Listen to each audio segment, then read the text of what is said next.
chcem sa spýtať, či trváte na architektonickom, teda na tom prevedení alebo tomto projekte, či trváte na tom? Áno. Aha. To znamená, aký vysoký je tam ten komín? 45 metrov. Nie, tam áno, ale vypočítaná minimálna výška komína je 33 versus 29. Niekde okolo 35 to vychádza. Budeme niekde do 40, možno viac. Ale minimálna je táto. No, takto. A vieme, koľko má v Bratislave, koľko má v Košiciach, koľko Dánsko, koľko Viedeň.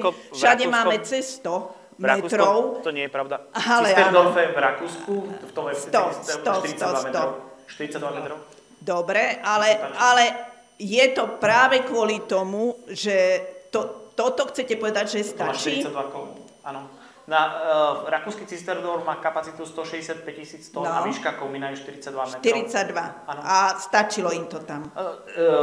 Funguje to myslím, že 20 rokov. No, tak chcela by som sa pozrieť potom, že čo presne, ako tam spalujú a čo ako, pretože komíny väčšinou sú práve preto vyššie kvôli tomu, aby sa zriedili tie nebezpečné látky, teda s tým okolitým ovzduším.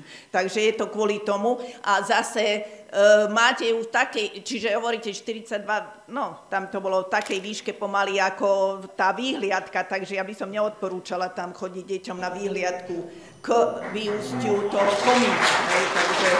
Takže asi tak. Ja len v Rakúsku, že v tom FCC Cisterdorfe je to veľmi podobné zariadenie na energetické využitie odpadov, komunálneho odpadu, zmesového odpadu, má to 42 metrov komín, máme v našej projekcii 45.